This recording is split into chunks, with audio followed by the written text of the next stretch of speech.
Hi, I'm Mary from Sound Advice for Kids, and here's your tip for the week.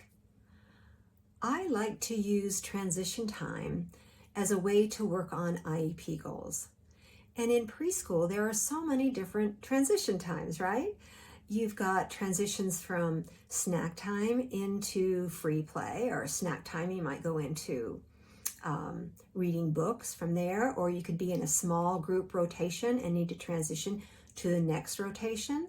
All kinds of transitions that you can use. So I like to work on following directions, spatial concepts, WH questions, and phonemic awareness. They're my top four. So, okay, let's talk about following directions. All right, so if you're in a group, before they go to the next group, you can ask them to do certain actions. So you might say, okay, Tommy, clap your hands, stand up, and turn around. Okay, so they do it, and then you can either change up the directions for the next student, or you can keep it the same, so everybody does the same thing and they can learn from each other. On this, you can kind of be strategic and use peers in different ways, or students at a certain time. You could have, for instance, several peers go first who are going to nail it, and you know they will, so they can provide modeling.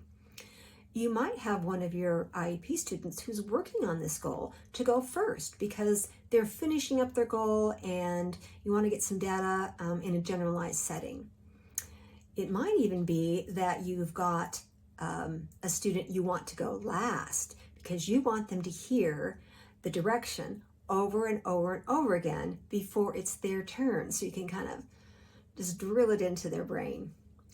I like to have the kids do kind of a recitation too, so everybody is saying, clap your hands, stand up, turn around, because that kind of, by saying it out loud, it kind of is another way to drum it into their brains also and get them to be able to do it.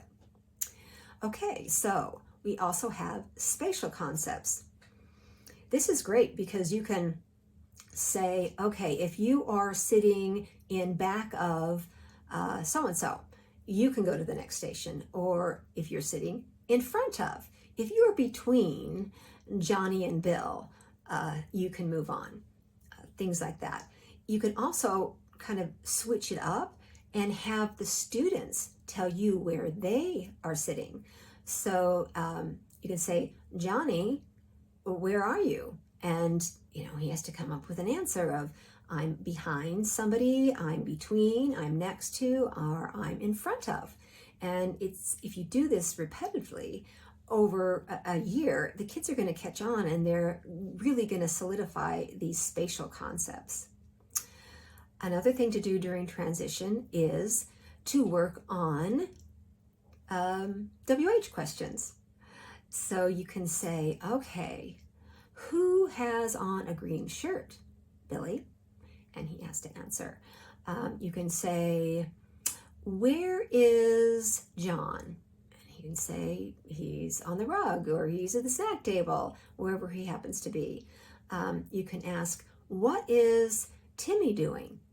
And he's sitting, or he's eating, or whatever he happens to do. So you can get in those WH questions. It's a great time to work on those. I also love to work on phonemic awareness. So I often ask my students, okay, whose name starts with And Marcia gets up and she gets to go. Or whose name ends with P and Hope gets to move on. You can also do I'm thinking of someone whose name rhymes with Tally. And then whose name is it? And the student or the whole group can say, oh, it's Sally. And they start to recognize those rhyming words and be able to put it into their phonemic awareness skills.